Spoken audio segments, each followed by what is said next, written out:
You're listening to the Keep Optimizing podcast to increase your traffic, improve your conversion rates, and grow your profits. Hello and welcome. If you are looking to improve the performance and return on investment of your marketing, then you have come to the right place. I'm Chloe Thomas, the host of this marketing focused podcast, and it's super cool to have you tuning in. In today's episode, I'm talking to Lucy about customer personas, because this month we're all about improving your conversion rates. Yes, we usually talk about how to get traffic to your site, but if your site and the content you're putting in your marketing isn't encouraging people to buy in the right way, you're not going to get very far. So in today's episode, you're going to learn how to work out what your customer persona is and how to use it to massively increase those sales. We're just about to meet today's guest, but before we do, please do check out the sponsors. This podcast is brought to you by Klaviyo, the ultimate e-commerce marketing platform for email and SMS messaging. Whether you're launching your e-commerce business or taking your brand to the next level, Klaviyo gives you the tools to get growing faster. That's why it's trusted by over 38,000 e-commerce brands. Build your contact lists and emails that pop and create marketing moments that build valuable customer relationships over any distance. Get started for free today. Visit klaviyo.com/masterplan to create your free account. That's klaviyo.com/masterplan. Today, I'm chatting with e-commerce expert Lucy Bloomfield. Lucy grew her own e-commerce business to over 10,000 customers in just 18 months, and she now helps other retailers around the world replicate her success. I caught up with her over the summer and we were talking about what's currently working for her clients, and she was raving about customer personas. So I knew I had to get her on the show to share it with you guys too. Hello, Lucy. Hey, thank you for having me. It's always good to chat with you. You always bring so much value to the audience. So when you mentioned personas, had to have you on. So because personas is such kind of an ethereal subject, let's say, how did you end up getting into personas in a way that's driven such results for you and for your clients? I got into it by not having a very successful product business, basically, is like the short story or the short answer. And the long answer is that with my first product business, there was a good chunk of time where we just really weren't getting results. And it didn't seem to matter what strategy or offer or channel we used, everything just completely flopped over. And it wasn't until we got really, really serious about defining the customer. And I know everyone says, define your customer, but to the level that we did, that things started to really change. And we built a really successful product business. So that's how I got into it. Need, basically. How do I make this work? Yeah, desperation. It's often the best way to get into something, because then you have to make it work, don't you? And you have to find, you are desperately looking for that thing. So customer personas. Some people call them avatars, some people call them personas, some people call them kind of ideal clients. What are you talking about when you say customer personas? What is a customer persona? Okay, so basically niche or a customer profile, which tells you what is the customer. I guess I have a really specific way of thinking about it. Most people will go, oh yeah, age, gender, location, interests, and that's about it. And so that's not enough, not even slightly enough. The way that I think about customer personas is kind of like an iceberg. So you have your information on the surface, or what someone would appear to be in a bar, or what they would tell you they are in a bar. And then you also have the ice underneath the surface, which is what's really going on for that person, the stuff that happens in their bathroom with a closed door. And that you want to bring these two together into the customer persona so that you can build the right value and use the persona really effectively in everything that you do online. So I like that analogy of kind of like the things you first find out about someone you meet in the bar is the bit above the water, and then there's everything else underneath. And you said about what happens behind the closed bathroom door. So is the ice under the water? Is that the things we don't want anyone, the customers don't want anyone to know about themselves, or is it just the stuff which you don't realize at first glance? Is it a mix of the hidden and the not yet revealed, I suppose? I think it's yeah, to an extent, most people don't want people to know that they're vulnerable human beings that have insecurities and flaws and everything, for sure. And then I also think there's a level of understanding that most companies don't bring to their customers. And it's this depth that really allows businesses that do go down into that part of the iceberg to really connect with the customer, right? Because one of the examples that I use on my sales calls is let's just say you had a physical store as a product business, or anyone selling anything online, basically. What would be the first thing that you would do when someone comes into your store before you say anything to them? You'd say hello. You love when I come on your show, don't you? Because I always ask you questions. I was just like, oh, she's actually asking me a question. Oh no, brain is going to have to engage here. Okay, so the first thing you do when someone comes into your store, I would say, hello, how are you? Or possibly, hello, how can I help you? Mm-hmm. And what would you do before you said that? Oh, see, you make me work hard. I do. I'd probably walk towards them, I suppose. Mm-hmm. And while you're walking towards them, what are you doing? Probably smiling, or hopefully smiling. Hopefully it's been a good day and I'm smiling. Mm-hmm. And is there anything else that you would be doing while you're walking towards them? Making eye contact. Mm-hmm. And when you make eye contact, is there like any process going on inside your head? Well, at that point, you're definitely trying to work out whether they want you to say hello or whether they're doing that whole, oh, dear God, leave me alone look. Totally, right? So there's an assessment process when we meet someone in our store, if we had a physical store, because the process is we objectively, we read their energy and we go, okay, is she angry and doesn't want me anywhere near her? Are her kids screaming? Has she had enough? Or is she really happy and vibrant and open to being connected with, first and foremost?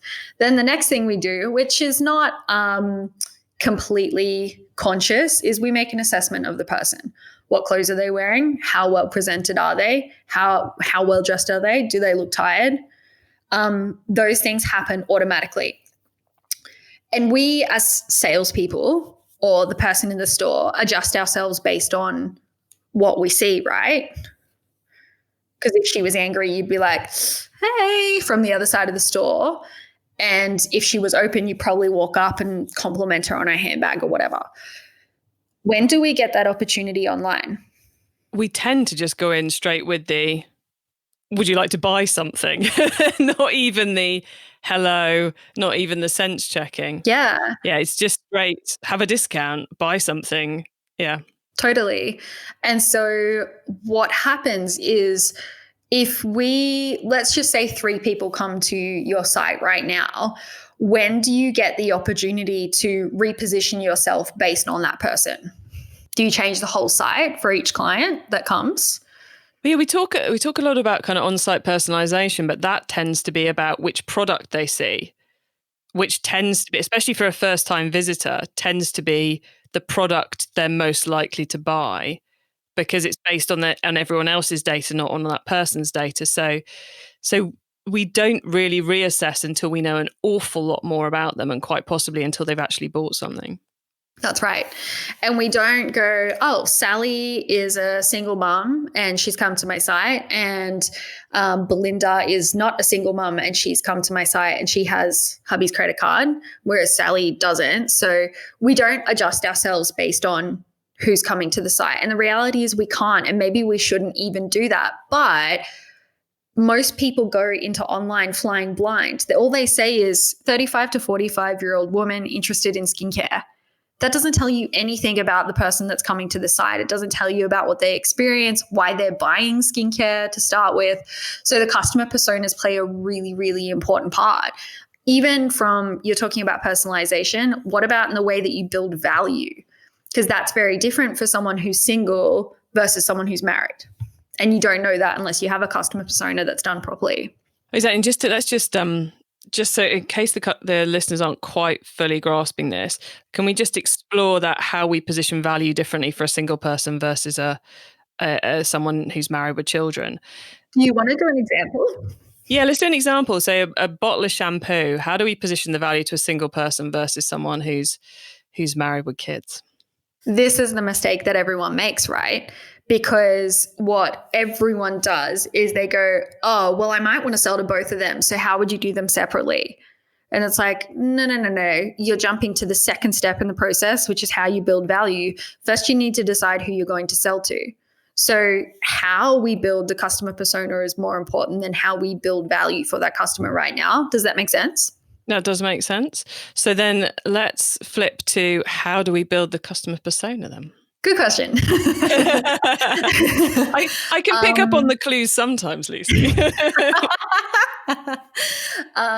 Okay, so let's run an experiment. So, or an example, so people listening can get an understanding of like how I typically do this. So we've got our 2 layers. And I usually start with the surface level stuff because it's so easy to throw out the demographic information of someone you might want to sell to, right? So if you had to choose a 10-year age range to focus on, what would you choose? Let's go 25 to 35. Mm-hmm. Man or woman? Let's go women. Single or married? Single. Single. Where does she fall in the company hierarchy that she works for? Marketing exec level, trying to become marketing manager level. So still fairly early on in the career. Right. Okay. So this question is really, really important, right? Because everyone always goes, oh, what's your customer's job? It's actually not about her job. It's not about the industry. It's about the hierarchy in the company that she falls into, because someone who is entry level versus middle management thinks very differently to even someone who is a CEO, right? So we know she's kind of in that middle area at the moment. How much money does she make? Say 20 to 25K UK. So that would be what, about 40 to 50 US and Australia? Mm-hmm. Roughly. Cool. That's a really good start. So using this information, and people use just this information all the time. You can find her pretty much anywhere on the internet. But where people go wrong is you don't talk to this woman about her demographics to sell her skincare, for example. Like, you don't go, are you a marketing assistant who's looking to be a marketing manager and you'd like to impress your boss with good skincare? Like, yeah, that's me. You understand me so well. So the hierarchy tells us how she thinks. The yearly salary tells us what kind of budget she's going to be working with, but we still don't know why she would buy, what would drive her. So one of the best ways that I find to get this information out is to use if we asked this person where she is heading in the next 3 years, what would she say? Okay. She would say she's working towards that promotion, which we've already discussed. She is looking for more stability, less party, keeping it quite generic, because that these days that can mean all kinds of different things, that might possibly mean getting on the housing ladder, or it might mean renting with one friend rather than renting with 20 friends. I exaggerate. It might mean settling down and getting married, but it's that shift from youth to maturity. Totally. So this is a really good opportunity to touch on where most people go wrong with this stuff. So the way that I think about this next part is basically every single question that I've asked Chloe, and for everyone listening that I've basically asked you about your business and what you're selling, a question is a fork in the road. So you have a choice and you choose whichever path you think will be most successful for your business. Yeah. Now, the problem that people make with personas is they get to a fork in the road and they don't make the decision. So kind of like Chloe, what you just did there, you're like, she could be this, or she could be this, or she could be this. Anytime there is ambiguity in the customer persona, it doesn't work as well. So which one is it? Okay, let's go for the one who is looking to get on the housing ladder. Interesting. Okay, so this choice is really interesting, right? Because basically what you've told me is that she's pretty early in her career. She wants more, and she's looking at getting into the housing market over getting into a really serious relationship. What does this tell us about her? She's looking for things which she can be in control of. She's more interested in things which she has control over rather than things which are subject to other people. Yeah.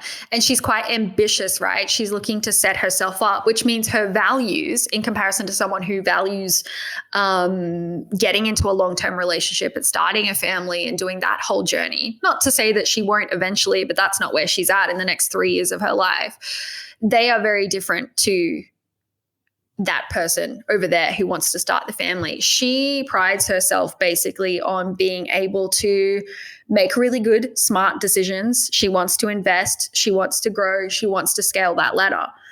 So if we look at the thing to remember with customer personas is while that aspirational stuff is really, really, really important, equally as important and necessary in the sales process is understanding what ultimately she's terrified of.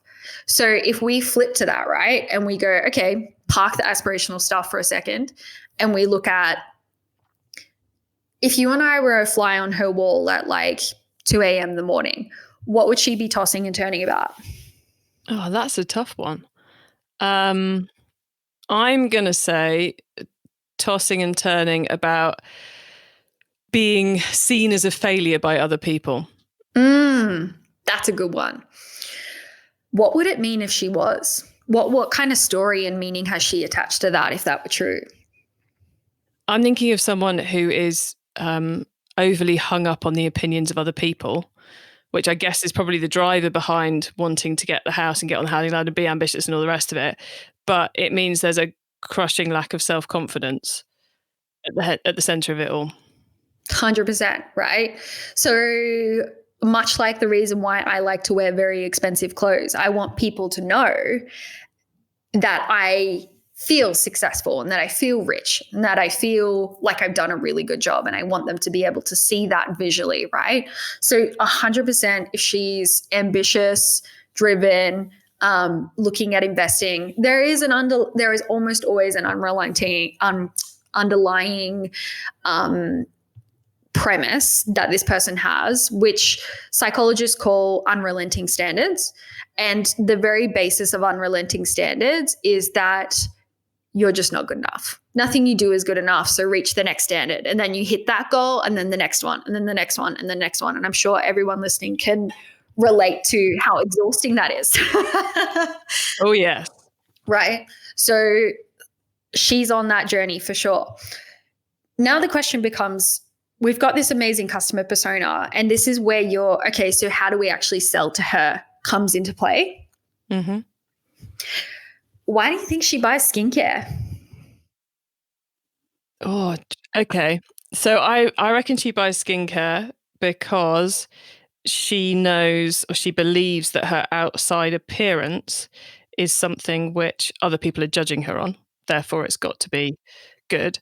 And secondly, because she believes that the skincare is going to give her the control over her own face as such, which will give her one less thing to worry about. For sure. And I think there actually might be one layer underneath that still.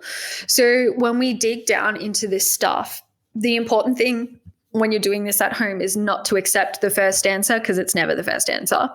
So you're letting me get away lightly here then? Yeah, exactly. You. So the important thing is to throw the first answer out and then to go underneath it.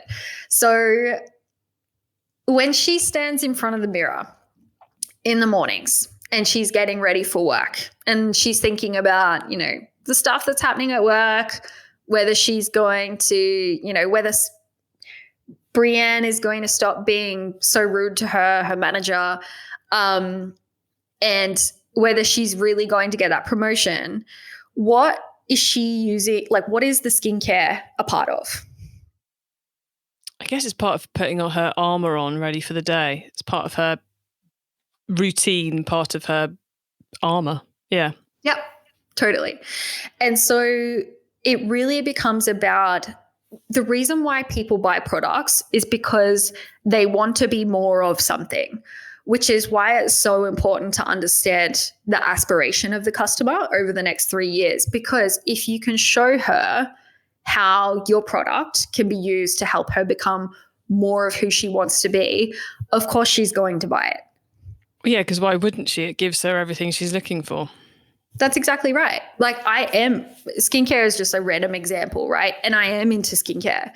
And I can tell you right now, I don't need anyone to tell me that I look good if I do my skincare in the morning, because I spent half an hour looking at myself in the mirror, wiping creams into my face and feeling really nice, right? And skincare is just a really broad example, right? It doesn't matter whether you sell fashion or shoes or lingerie or supplements or food or whatever.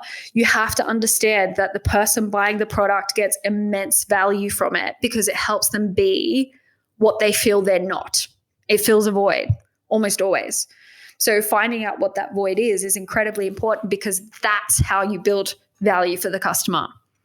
And I suppose that bit, I guess putting it very simply, and feel free to tell me if I've got this completely off the ball, but the bit which is underneath the iceberg is about how we, it's primarily about how we sell the value, how we write our copy, how we write our ads, the images we choose for the ads, the product imagery we take, everything that visually sits, that people see, that people read. Whereas the bit on top of the iceberg is more about how we which audiences we choose to target. Yep, 100%. You got it right. Surface level information, where she is, underlying information, like below the surface, how we talk to her about what's going on. Yeah, you got it.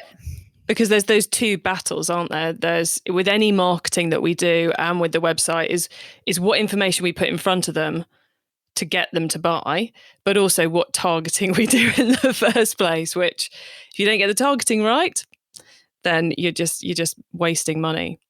Yeah, correct.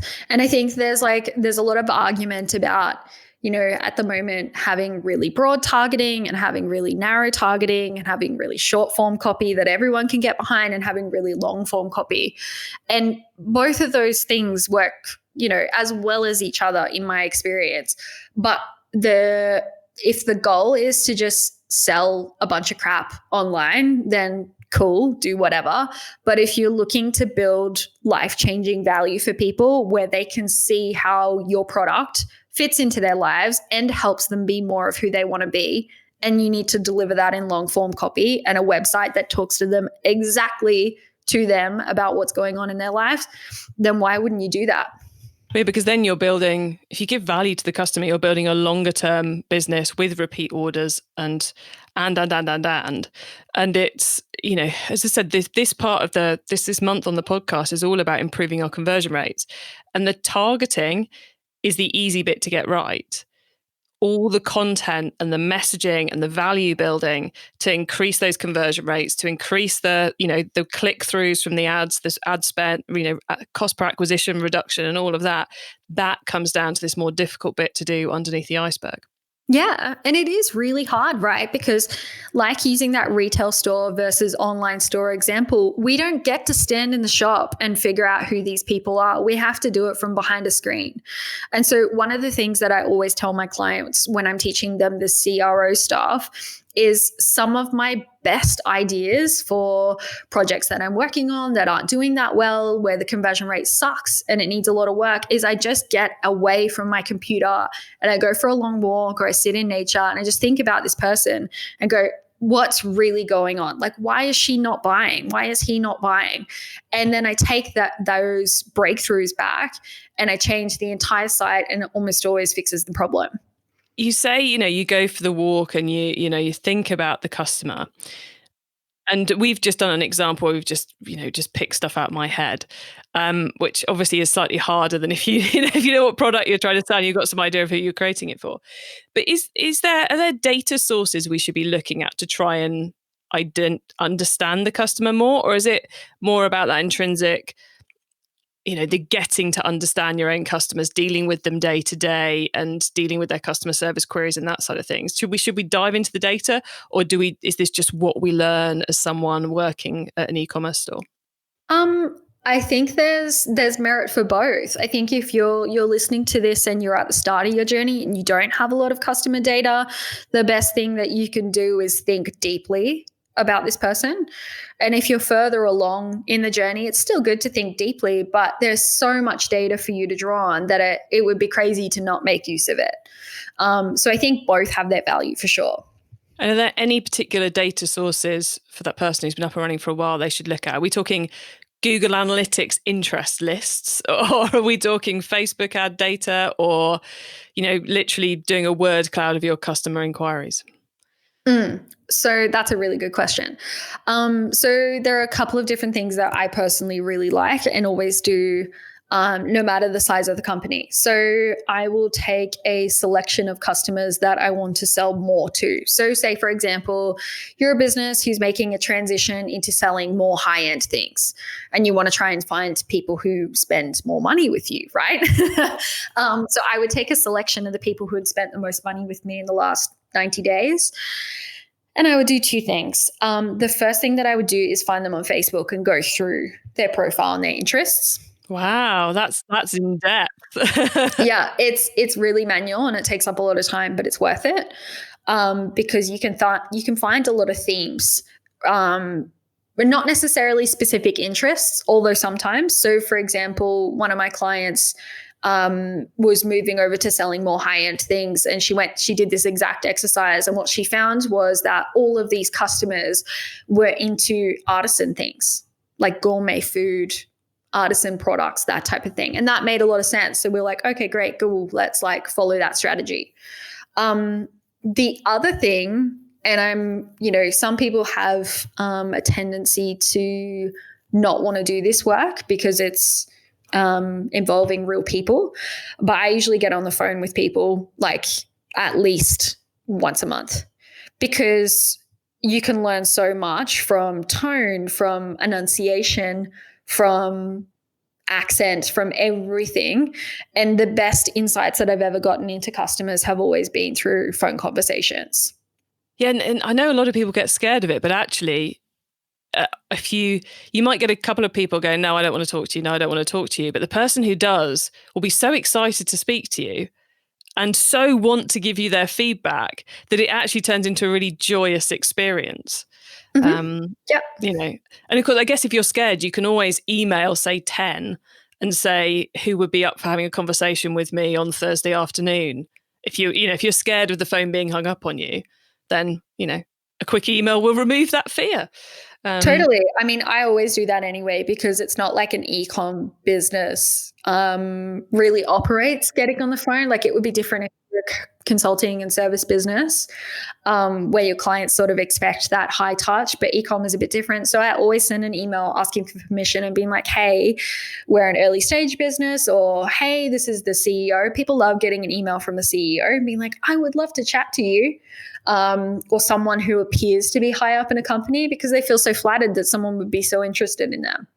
Such a cheap thing to do and so powerful.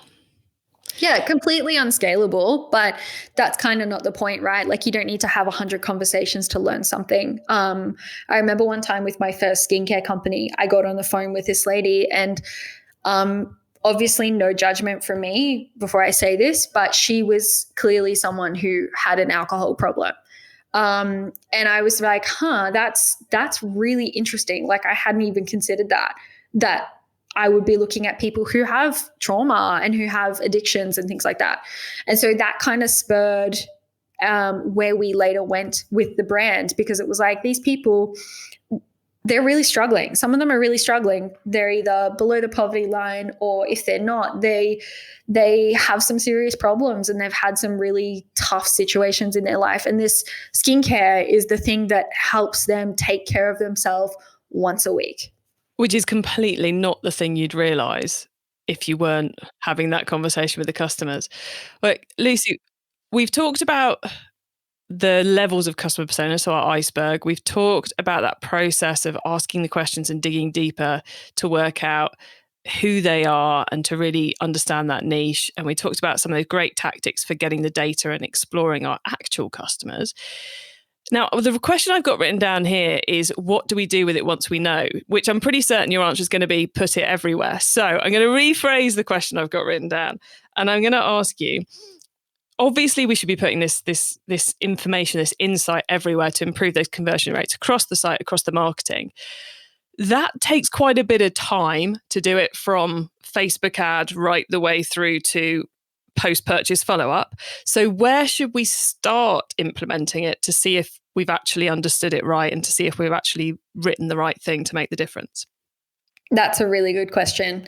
So if you want to test out this deeper, bigger value build strategy, then I would say that the best way to test it with a current site that's working like pretty well, see what happens with ads. Particularly, I'm thinking about Facebook ads because you can actually write long form copy.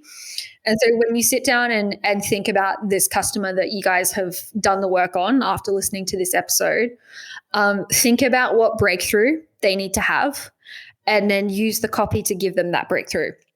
So that by the time they get to the end of that post, they can see that if they want to stop having this problem and get the pleasure and the benefit that you've talked about and that they really want for themselves, then your product is the natural solution for that. And you will know that you are hitting the mark, and this is going to freak everyone out. You will know you are hitting the mark when people get angry with you. Really angry. Scary, but true. Yeah, because, and this is what brands shy away from. When you do a proper value build, there is always going to be a bunch of people that get super, super, super triggered by you talking to them about their pain and what they wish they had instead. And some people will use that trigger as a positive action and go, holy crap, this company is right. I need to do something about this. And some people will not, and they will attack you. And if they do that and you objection handle those comments really effectively, the people who respond to triggers positively will buy. Yeah, that's the thing, isn't it? Great marketing. If you want to really appeal to someone, you're going to really annoy someone else. That's the, because otherwise you're just not getting it right. Okay, cool. Well, Lucy, thank you so much for taking us through all that on personas. I really hope, I'm sure it has made a big difference to a lot of those who are listening. We're going to pause now for a reminder of our sponsors, and then we're going to talk about the wider world of improving your conversion rates. It's safe to say that most of us have been doing more shopping online lately. And if you're an e-commerce brand, that means you might be seeing more first-time customers. But once they've made that first purchase, how do you keep them coming back? Well, that's what Klaviyo is for. Klaviyo is the ultimate email and SMS marketing platform for e-commerce brands. It gives you the tools to build your contact list, send memorable emails, automate key messages, and more.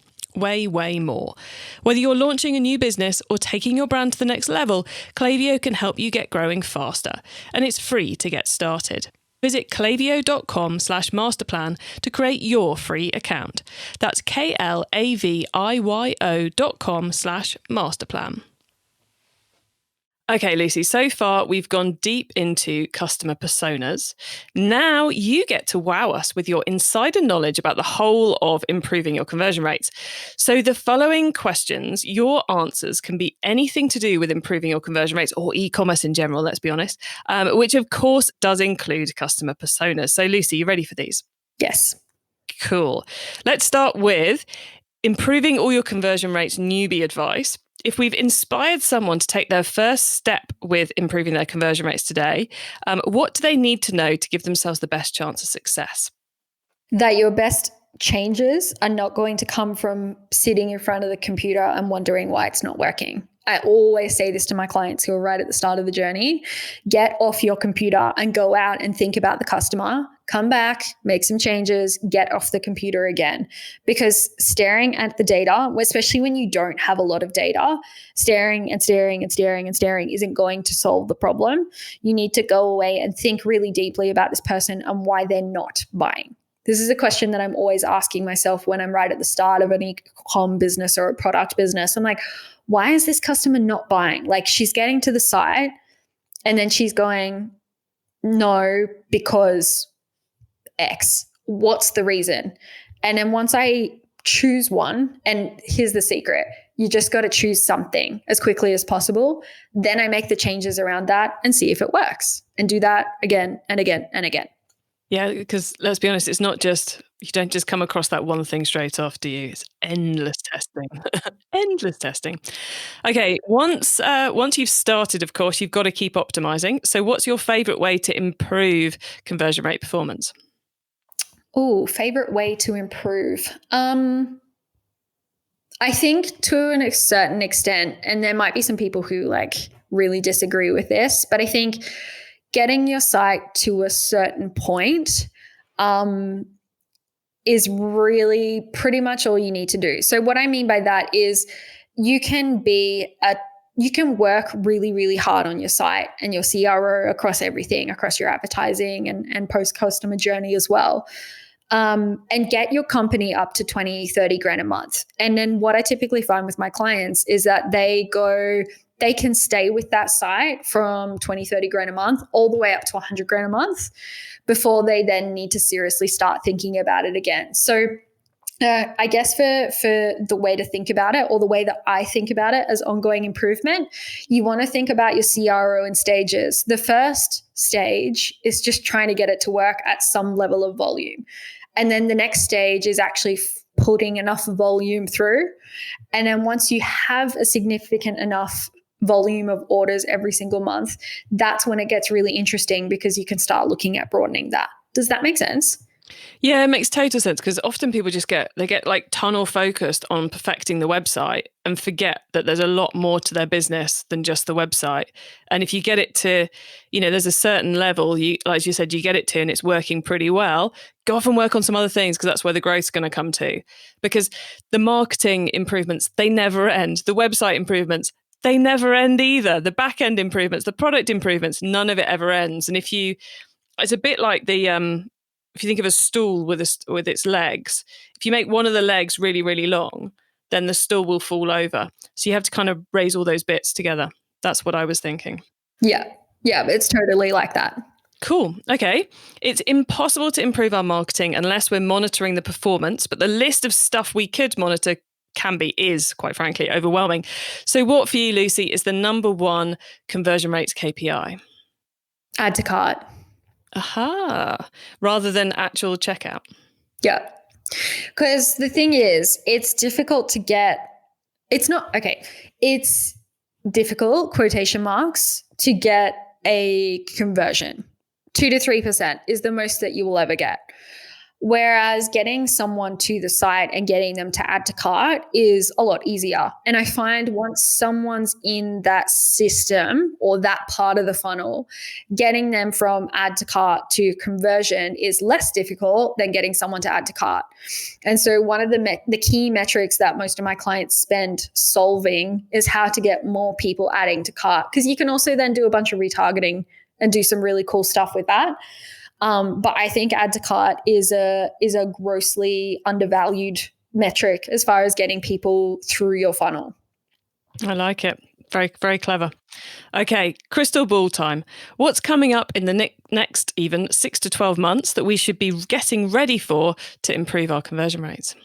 Oh boy, this is going to kill everyone. So, Apple, I don't know if any of your guests have talked about this for the other episodes for this month, but Apple has been doing some really awesome stuff, obviously, with the inquiry that's going on in the US. And great from a consumer's perspective, really awesome company looking at protecting consumers' privacy. Terrible, terrible, terrible changes for e-com businesses. So in Q4 of this year, Apple is going to roll out a change that basically you have to opt in to share your data with Facebook, Instagram, those types of apps. So what does this mean? Basically, if you sell to anyone who is somewhat smart, you're about to lose their data. Nice. So sure, a significant portion of people will click allow. It's like when you install Facebook and you immediately click allow notifications. I know a ton of people do that. But there's also going to be a significant percentage of people who say no. And so that's going to pose a huge problem for people in the next 6 months. So we've just got to, I guess, how we deal with that is we just keep an eye on what impact that's having on our ads, because that's where the big impact is, isn't it? Is what it's going to do to our audiences and our ad performance. Oh, I think like you need to be ahead of that more than anything, because you need to have contingency plans in place. Because let's just say worst case scenario, and it might even be worse than this, I don't know, because I'm just predicting, 50% of your Facebook ads revenue or Google ads revenue or pretty much anything revenue from a platform is gone. What do you need to do right now to start mitigating that? Because there's a bunch of strategies that you could put in place to get off those platforms and do more with like emails or SMS or whatever. But I think if you sit around and wait for that, like I wouldn't want 50% of my monthly revenue to disappear. Me neither. So time to diversify, which means it's a really good time to be listening to the Keep Optimizing Marketing podcast, where we share all these other marketing methods with you. Sorry, couldn't resist the plug there, everybody. Cool. Lucy, thank you so much. I'm sure we're all going to be learning a lot more about that Apple. Good change for consumers, let's be honest, but interesting challenge for those of us who are doing the marketing over the next couple of months. So thank you for the heads up on that one. Right, Lucy, we are very nearly at the end of the show. So could you please let the listeners know where they can find you and your business on the web and social media, please? Yeah, totally. So if you're interested in finding out more about what I do, my name is Lucy Bloomfield, like blooming field of flowers. And I'm pretty much all over the internet. My company's called 10,000 Customers. You'll find me ranting and raving about things that go wrong in $500,000 plus businesses, the mistakes that people make, what you need to do instead, and some of the biggest challenges that these businesses will have. So if you search either my name or my company's name, you'll find us. Excellent. Well, look, Lucy, thank you so much for being on the Keep Optimizing podcast today. It's always awesome catching up with you. And somehow I always forget that you make me work when we do these interviews. It always comes as a shock.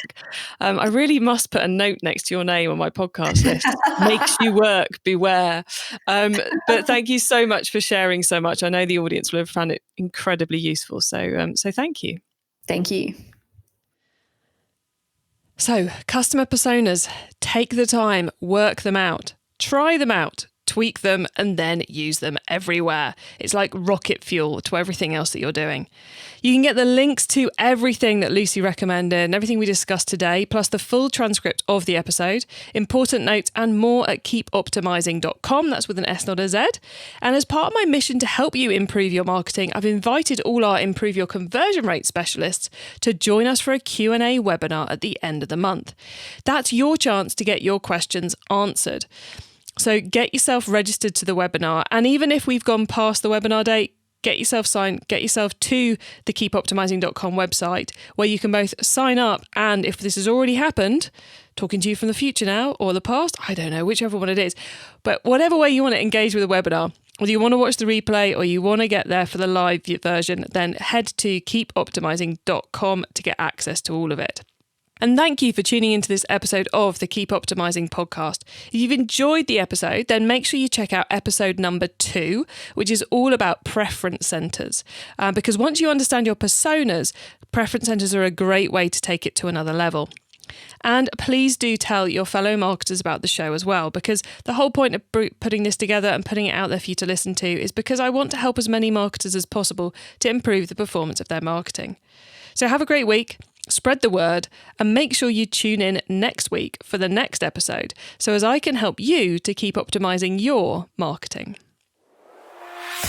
Access everything Keep Optimizing at keepoptimizing.com. That's with an S, not a Z.